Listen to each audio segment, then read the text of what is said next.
Hello friends, welcome back to another reaction video. So दोस्तों, कैसे हैं आप सब लोग। आई होप कि आप सब लोग ठीक होंगे, मस्त होंगे और तंदुरुस्त होंगे और सर्दियों को एंजॉय कर रहे होंगे। सो दोस्तों, विदाउट फर्दर डिले चलिए शुरू करते हैं आज का रिएक्शन वीडियो। सो जैसे कि आपको पता ही है कि आजकल नाफरमान एंड फैमिली चारों धामों की यात्रा में लगे हुए हैं।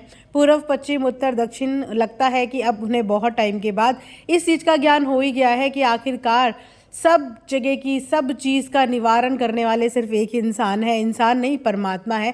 तो अब वो सब परमात्मा के शरण में जा चुके हैं। इसीलिए धीरे धीरे जहाँ जहाँ उन्होंने जो जो चीज़ें, जो जो मन्नतें मांगी थी, जहाँ जहाँ उन्होंने प्रॉमिस, वादे किए थे, धीरे धीरे उन सब चीज़ों को वो पूरा करते हुए नजर आ रही हैं। बैक टू बैक वैष्णो माता के दरबार में जय माता दी करने के बाद वो सत श्री अकाल करने के लिए अमृतसर भी गए और उसके बाद वो राधे राधे करने के लिए मथुरा वृंदावन की यात्रा में भी निकलने की तैयारी कर ही रहे थे। ऑलमोस्ट सब कुछ डन हो गया था, शॉपिंग व्लॉग उनका आ चुका था, तैयारियां आ चुकी थी। लेकिन आज पता चला कि उन लोगों का वहाँ का प्रोग्राम कैंसिल हो गया है। इसका मतलब यही है कि कान्हा जी ने, श्री कृष्ण ने अभी उनको नहीं बुलाया है। तो बुलावा आएगा, देखते हैं अब कब दोबारा आएगा। रीज़न बिहाइंड कि वो इस बार नहीं गए बिकॉज उनकी छोटी बेटी की तबीयत जो है वो ख़राब हो गई थी, उसको रैशेज़ हो गए थे, जिसकी वजह से उनका प्रोग्राम कैंसिल करना पड़ा। बट वहीं पे नाफरमान ये पूछते हुए नजर आए अपनी ऑडियंस से कि अगर आप लोग ओके हो और अगर आप लोग मेरे साथ अकेले व्लॉग एंजॉय करने के लिए तैयार हो तो मैं अकेले ही होके आ जाता हूँ। बट मुझे लगता है कि जहाँ पे अब ऑडियंस को इन तीनों की तिगड़ी देखने की आदत हो चुकी है, वहाँ पे अगर इनमें से कोई एक भी मिसिंग होता है तो ऑडियंस उसको एक्सपेक्ट करने लगती है और उसको पूछने लगती है। तो जहाँ भी जिस भी व्लॉग में ये तीनों नहीं होते हैं उस व्लॉग में सब कुछ अधूरा अधूरा ही होता है, क्योंकि ऑडियंस को भी अब इन तीनों को इकट्ठा और एक साथ देखने की आदत हो चुकी है। तो मुझे नहीं लगता कि अगर नाफरमान अकेले ही वृंदावन की यात्रा के लिए निकल गए तो ऑडियंस का कुछ ज़्यादा खास प्यार इनको मिल पाएगा।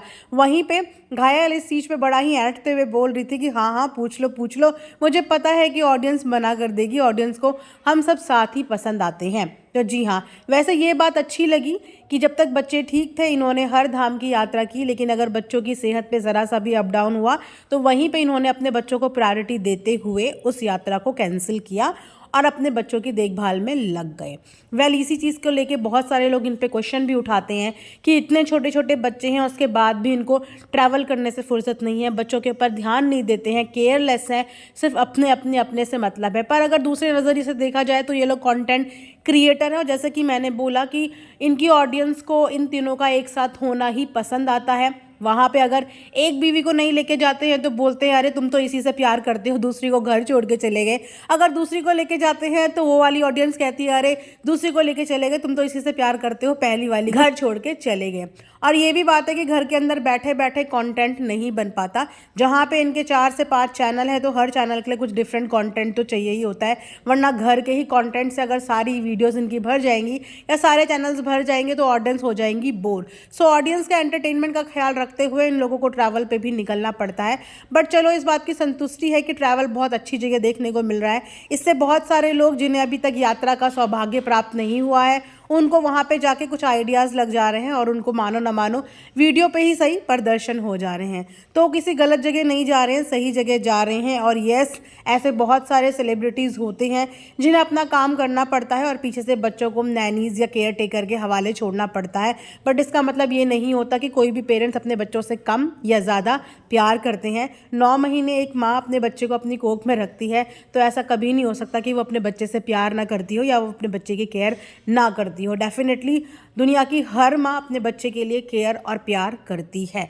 बट येस, काम ही कुछ ऐसा होता है कि उसके सिलसिले में कई बार हम लोगों को कॉम्प्रोमाइज़ करना पड़ता है। खासकर सेलिब्रिटीज़ या इन यूट्यूबर्स, व्लॉगर्स या वीडियो में आने वाले लोगों को कई बार थोड़ा सा कॉम्प्रोमाइज़ करना पड़ता है। बट वो भी उनके बच्चों के ब्राइट भविष्य के लिए ही होता है। बिकॉज देखा जाए तो इसके अलावा इन लोगों की खुद की भी सोर्स ऑफ इनकम कुछ नहीं है और यूट्यूब और व्लॉगिंग का आप ये नहीं सोच सकते कि इसका पूरा भविष्य है या फ्यूचर है। तो जब तक जो जैसा चल रहा है मैक्सिमम लोग अपना फ्यूचर सिक्योर करने की कोशिश में लगे हुए हैं कि आगे तक बच्चों का भविष्य जो है वो सिक्योर हो जाए। उसके बाद बात करेंगे नाफरमान के सपने की। वैसे तो नाफरमान धीरे धीरे अपने कई सारे सपने शेयर भी करते जा रहे हैं और कई सारे सपने धीरे धीरे पूरे भी करते जा रहे हैं।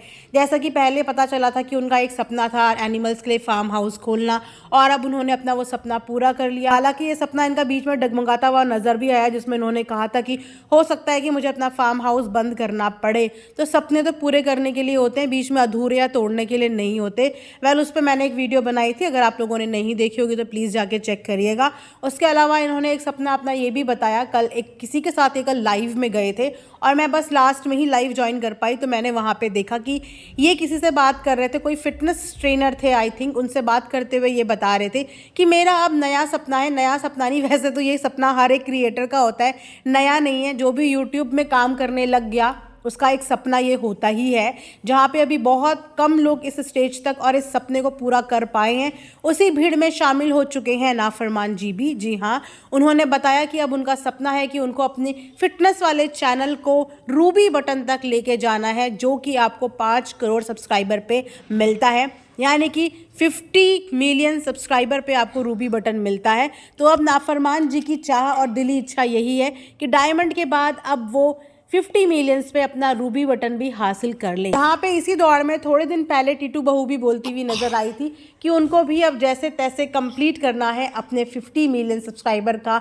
माइलस्टोन। वो 20 मिलियन कर चुकी हैं, तो आई थिंक 30 मिलियन उनके लिए अब बहुत ईजी ही रहेगा, बिकॉज जिस स्पीड से वो 15 से 20 पे आई है ना, मुझे लगता है उस हिसाब से तो ये अगले 6 महीने में अपना डेफिनेटली 50 मिलियन का टारगेट अचीव कर लेंगी। लेकिन उसी दौड़ में नाफरमान जी की भी अब यही ख्वाहिश है कि उनको एनी हाउ अपना अगले 2 साल के अंदर 50 मिलियन का टारगेट पूरा करना है। तो देखते हैं उनका इस टारगेट को पूरा करने में उनकी ऑडियंस उनकी कितनी हेल्प करती है, किस किस तरीके का नया कंटेंट वो अपनी ऑडियंस के लिए लेके आते हैं जिसे ऑडियंस पसंद करे और इन्हें खूब ज़्यादा सब्सक्राइब करे।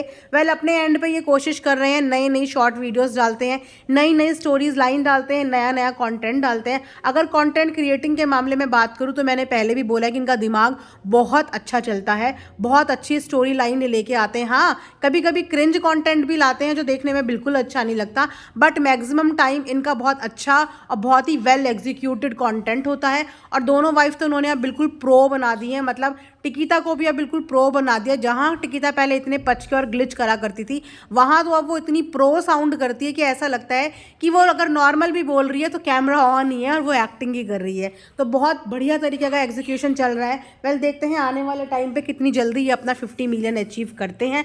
यहीं पे आज का रिएक्शन एंड करती हूँ। आई होप आप लोगों को पसंद आया होगा। लाइक शेयर एंड सब्सक्राइब जरूर करें and thanks for watching earth mom Dehradun.